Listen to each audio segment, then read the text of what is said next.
Hey guys, what is up? Welcome to an installment of Critical Reading where I try to take something I've read and maybe I disagree with it. I think there's something interesting there.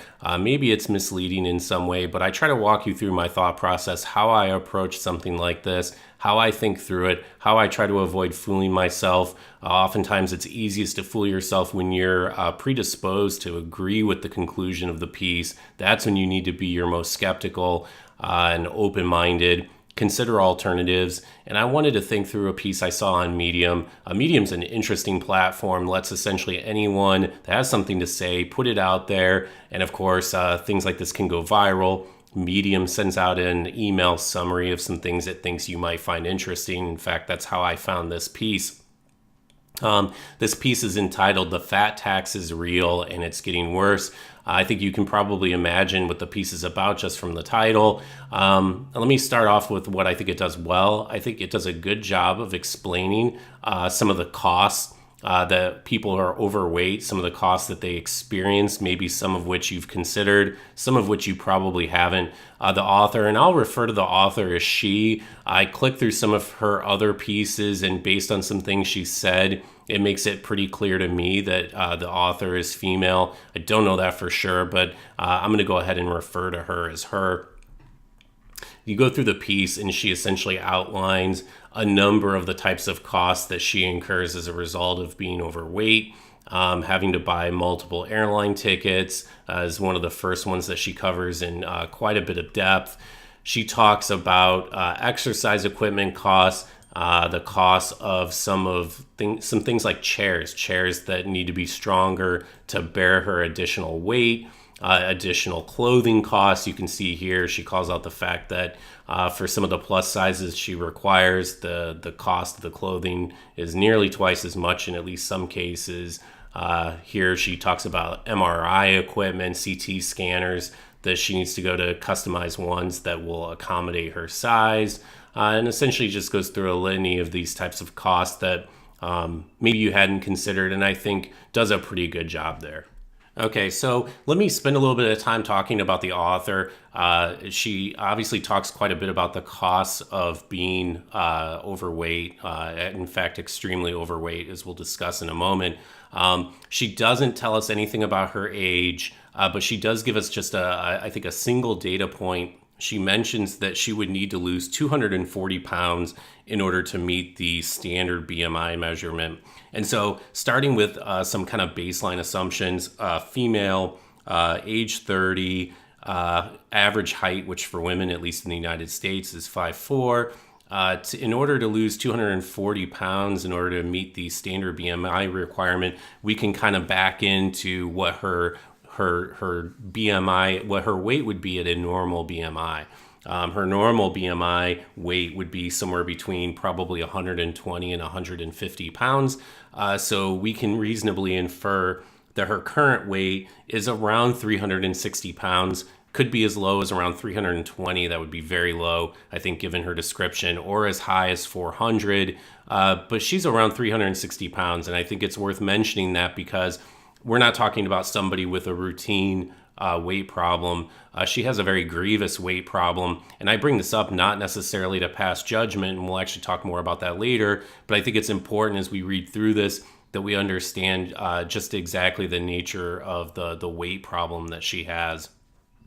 The author's thesis is pretty clear that she incurs a number of costs associated with her weight. She doesn't come right out and say that it's unfair, but that to me is the pretty clear implication that she thinks it's unfair. I think when you read a piece like this, I think there's kind of one of two common reactions. Reaction one would be a very sympathetic sort of reading and feeling badly for her plight.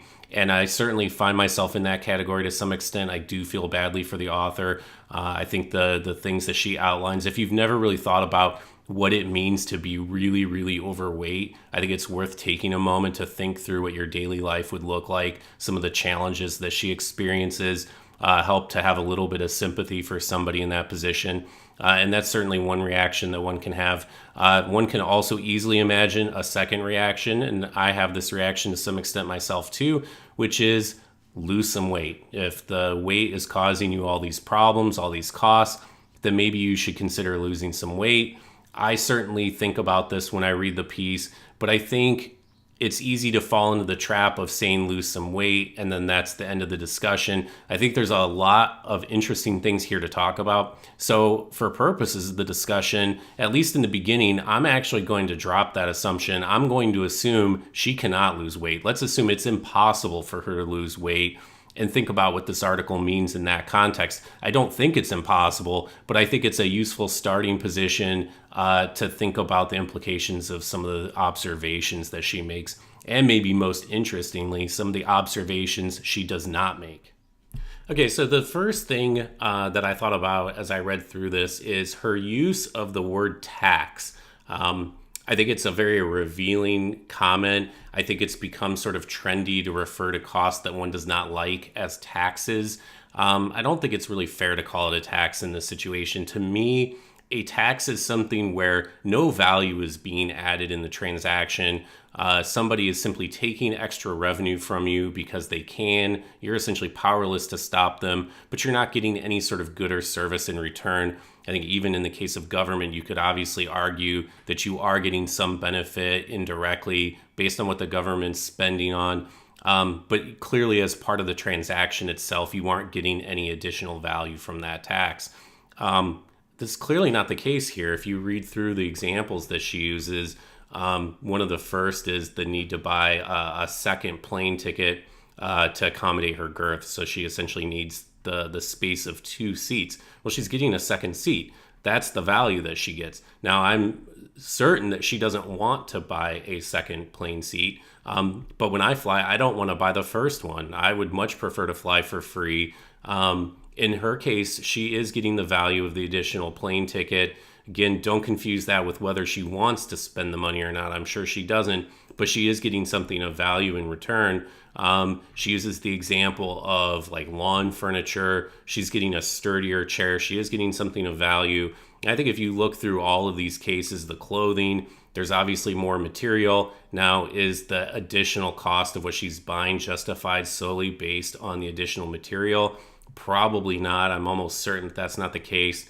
But I don't think this is necessarily a function of material or a function of picking on fat people. It's simply a function of there isn't as much demand for these kinds of clothing. It costs these companies more. When they manufacture something, there's a fixed cost associated with producing every size, and then there's a marginal cost for each iteration of the clothing they produce. So if you're not selling as many, the fixed cost has to be spread across fewer articles of clothing, and that accounts for some of the increased cost. Every single variation of clothing that a clothing manufacturer manufactures adds costs, and so that's what they're trying to recover here.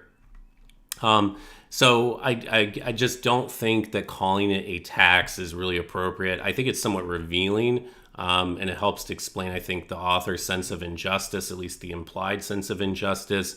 But I don't think tax is really the right way to think about this.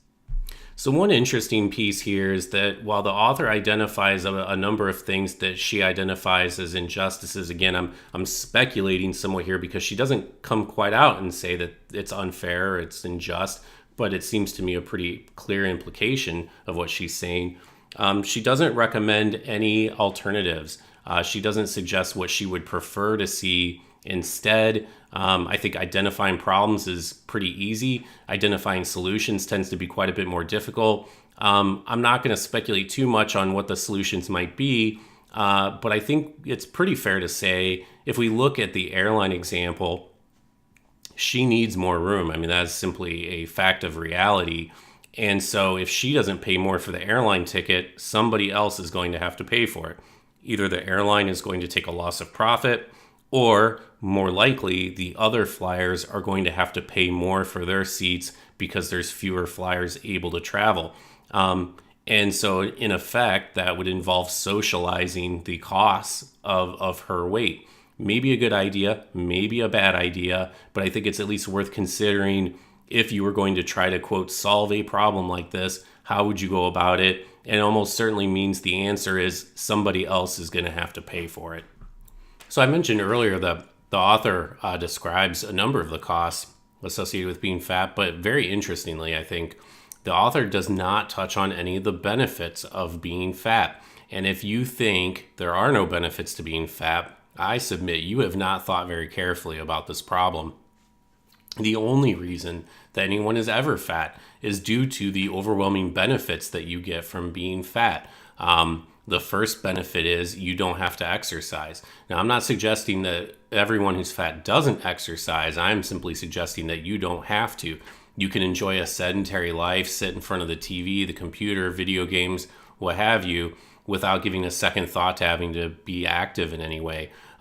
Even more importantly, you can eat whatever you want. You do not have to worry about anything you're putting in your mouth. The more delicious it tastes, the better.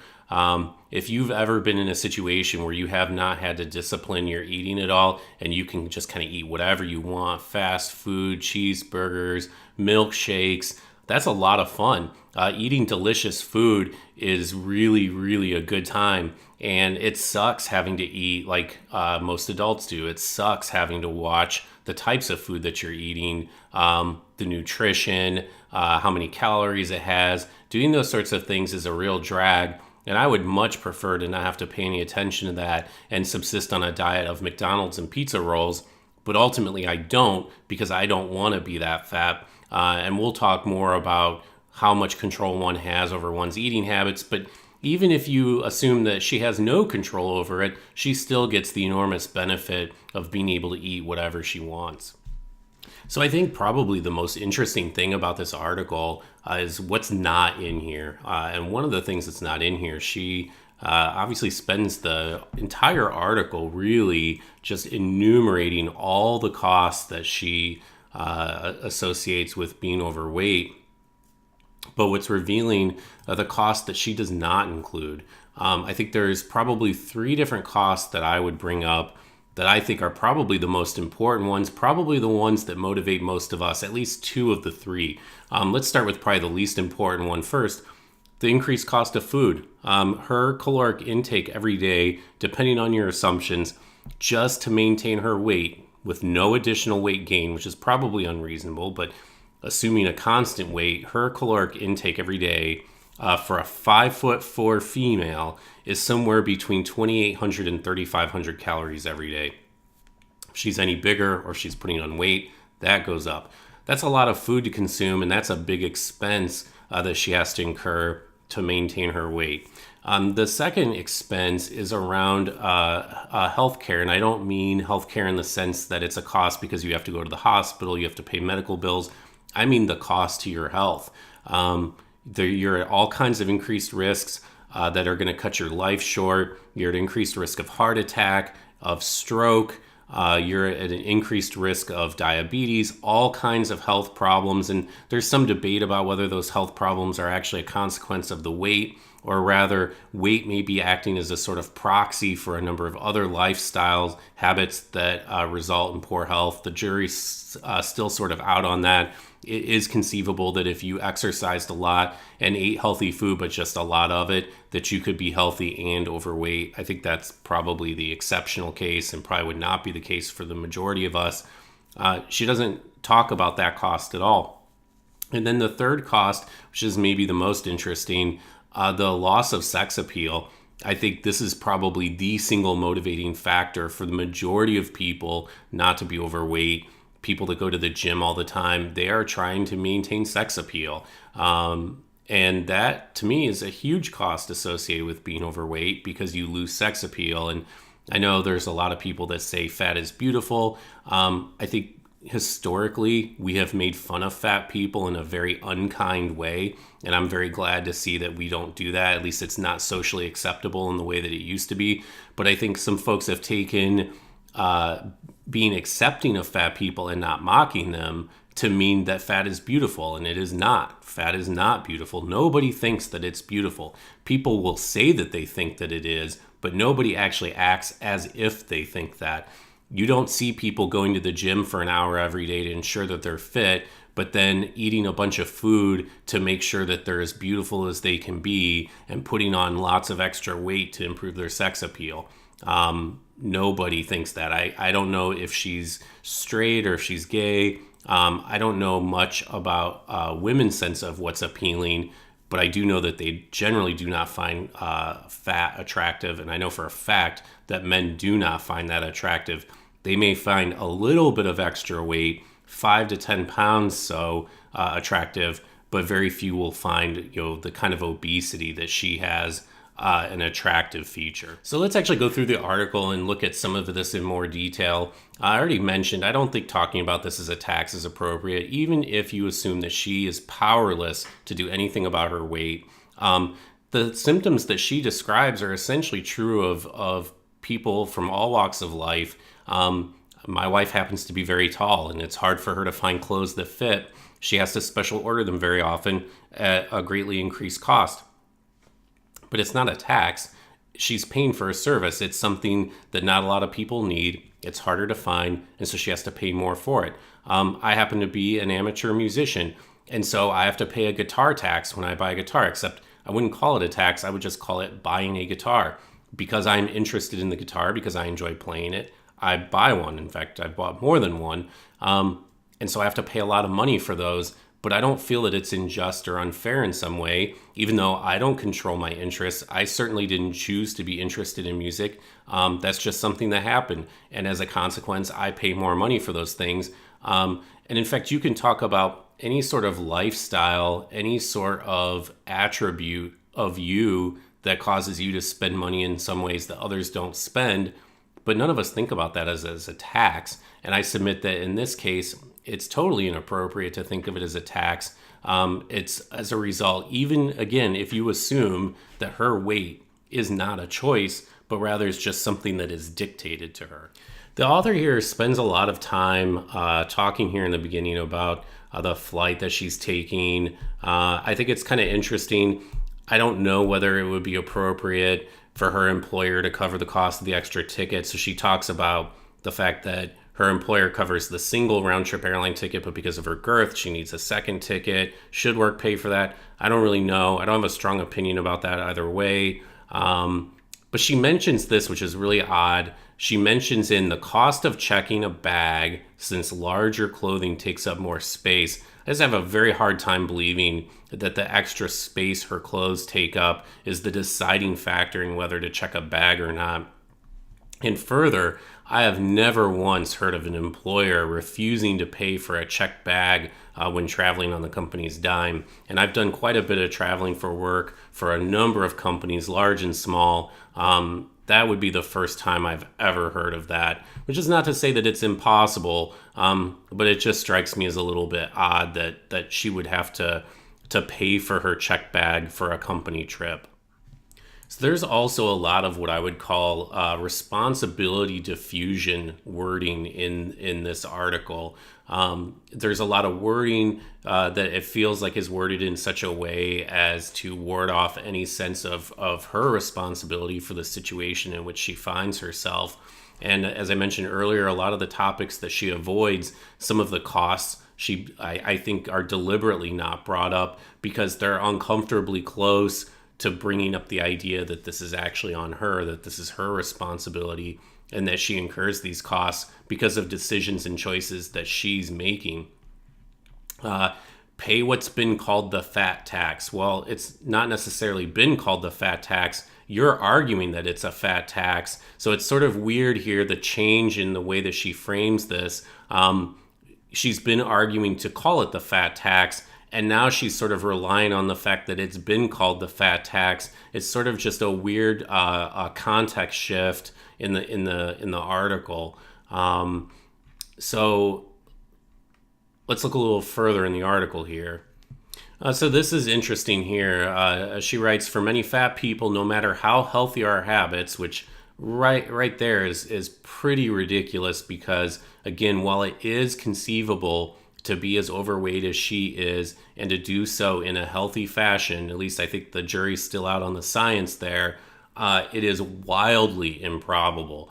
I cannot imagine more than 1 in 10,000 people with her kind of weight problem is actually a healthy person that just chooses to eat a lot of healthy food and eat to the point where they're able to put on the kind of weight that she does. It just, again, seems so improbable to me. But it could be possible in some cases. But she mentions life insurance will be out of the question. Well, that's a very interesting point because what do life insurance companies do? They they insure you in the event that you die prematurely. You pay a premium, and so you're trying to mitigate a risk of premature death and the cost that that's going to impose on your loved ones. So, for example, I have life insurance as I'm the primary breadwinner in our family, and so if something were to happen to me, my wife and kids would not be destitute, even though in my wife's case, she works as well. But life insurance companies do this all based on data, based on science. They won't insure smokers, or if they do, they charge you more because they know you're more likely to die. So if they won't even touch you from a life insurance perspective, that's, I think, some very important information. So she starts here talking about the challenge of cars. Information about their weight capacity, seat width, and maximum distance from the steering wheel are rarely made available. Well, presumably, if that's true, it's because there isn't much demand for that information. And every piece of information that a company publishes about anything that they do costs money. They have to make sure it's accurate, it stays up to date. Somebody has to go figure it out.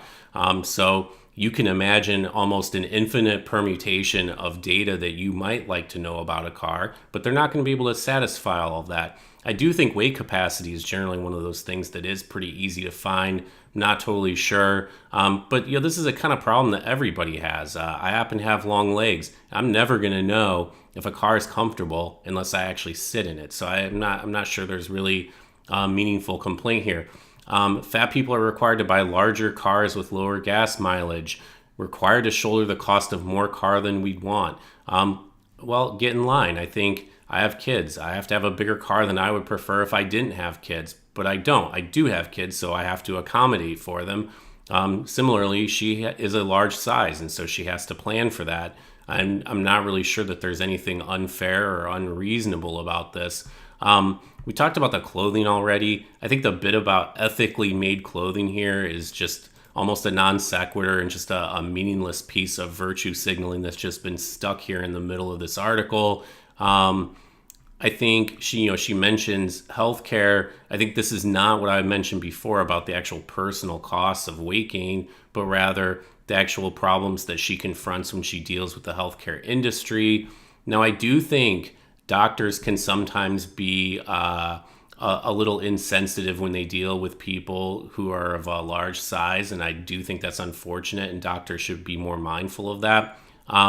But if you're as heavy as she is, it is absolutely insane to think that a doctor is going to have anything else to say to you. If I drive into my mechanic with 4 flat tires, he's not going to want to hear about my low gas mileage problem. He's going to want to talk about my 4 flat tires.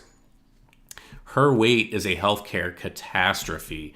I just can't emphasize that enough. It is a huge, huge problem with her health that she needs to solve, or she's going to die most likely a premature death. And so it would be unprofessional for the doctor to talk about anything else with her and give the impression that it's just one problem of many. This is the problem that she needs to solve. So the author also mentions the issue of life insurance. She writes, for many fat people, no matter how healthy our habits, life insurance will be out of the question. I think this is kind of interesting. I want to unpack this a bit. I think first, for many fat people, no matter how healthy our habits, first of all, we're not talking in this case about fat people. We're talking about people who are morbidly obese, 240 pounds overweight. Your habits are not healthy in that situation. I suppose if somebody really put their mind to it, they may be able to get frequent exercise and live in healthy ways and just eat so many calories of healthy food that they're able to be that overweight. But that would require a real concerted effort. I don't think that applies to the vast, vast majority of people that are as overweight as the author. It is a possibility. I would say very, very unlikely. Life insurance out of the question. I presume this means life insurance companies are unwilling to issue life insurance to people of a certain weight or BMI or however they choose to measure it. And I think life insurance companies are in the business of making money. And if they thought they could write a policy that would be profitable, they would do so. But their regressions have undoubtedly shown them that folks as overweight as the author do not have long life expectancies. and that's why they're unwilling to write the policy. And that's, I think, really useful information here. That the life insurance companies, the people with the data, the people with money on the line here, do not think that these folks who are as overweight as the author are healthy, and that's why they're refusing to write the policy. The next piece here, though, I think is really interesting too, is around fat people don't just pay more, we also make less than our thinner counterparts. Some studies show that fat people make $2,500 less than thin people each year. Others show that a woman who is just 13 pounds over her BMI recommended weight makes $9,000 less annually than her thin colleagues. So there's a couple of stats that are thrown at us here. I happen to have done some reading about this before, and in fact, I went searching for it, and I found it. It was on Marginal Revolution. I'll click over here. You can see, if I go up above the worthless comments, I have not read the original research, so I can't say whether this is actually true or not. I think it's just a useful thing to think through. Past findings of beauty premium and ugliness penalty may be due to a category collapse. Essentially, what they're saying here is that it's not being beautiful or ugly per se. And of course, I know that the author wasn't talking about beauty or ugliness. She was talking about being overweight, but I think it's the same idea. It appears that beautiful workers earn more not because they are beautiful, but because they are healthier, more intelligent, and effectively they're more conscientious and have more agreeable personalities. Maybe true, maybe not. I know that the so-called beauty premium is one of those things that, quote, everyone knows is true. I don't know that it is that solid. And if so, frankly, it's probably yet another reason to lose weight, but I would put this in the category of unknown. I think this is still very much an open question, the extent to which this is actually true. All right, so I think she spends a number of paragraphs, in effect, defending her weight and essentially arguing how difficult it is to lose weight. And then we've had a starting presumption that losing weight is impossible. Now, obviously, I don't actually think that. But I thought it would be a useful starting assumption to avoid this entire argument simply devolving into lose weight. So she makes a number of arguments here about why losing weight is difficult. We'll return to those at the end. I want to talk about this. As I write this, according to the Centers for Disease Control and Prevention, 70% of Americans are overweight or obese. So the first thing is she's conflating two different categories, overweight and obese. And grouping Americans into those groups. The second thing is these are clinical definitions. So overweight and obese have very specific clinical definitions as a function of BMI. The clinical uses of these words do not necessarily match the way that you and I would use these words in everyday speech. So as an example here, I've got a BMI calculator. My height is 6'1". If I were 180 pounds, that would put me 23.7, actually at the high end of so-called normal weight. When I was in high school, I was 180 pounds and I was skinny as a rail.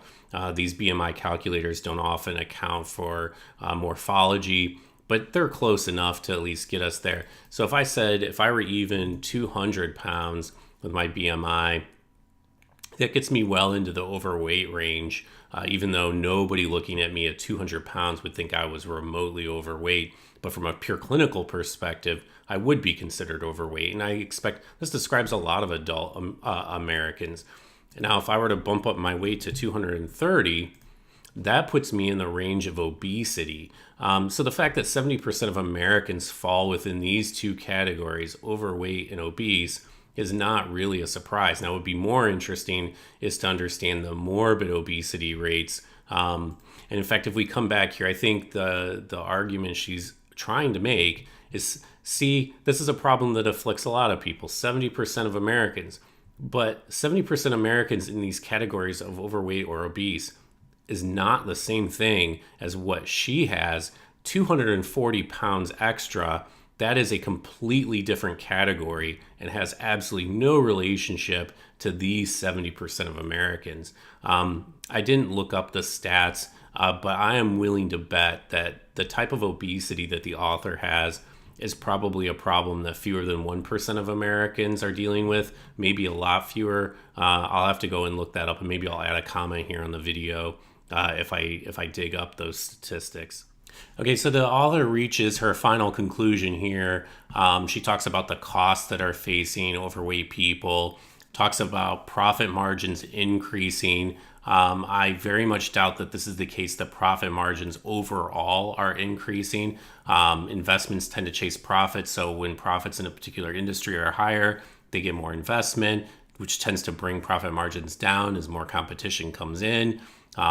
So I think arguing that profit margins overall are increasing, I think, is probably wrong. But really, there's something odd here, which is that I'm not sure what corporate profitability has to do with her problems of being overweight. I presume that she's trying to make some argument that because they can afford it, they should just give her extras for free. She doesn't come out and make a statement like that so baldly, but I can't imagine what else she's trying to argue. This is almost laughable. Their bottom lines are as strong as ever, even as so many of them seek solely to serve 30% of their potential customers, which is frankly completely ridiculous. Again, she's conflating the 70% of Americans in these overweight and obese categories, which, as a reminder, for me as an adult male at 6'1", 200 pounds instead of 180 would put me in the overweight category. I don't need an extra chair. In fact, at one point, I was actually a lot heavier. I was at like 260 pounds. I didn't need an extra chair then either. I probably wouldn't have needed an extra chair unless I'd put on another 100 pounds on top of it. So this notion that somehow the vast majority of customers need treatment like special order clothing, special furniture to contain their girth, or extra airline seats is frankly ridiculous.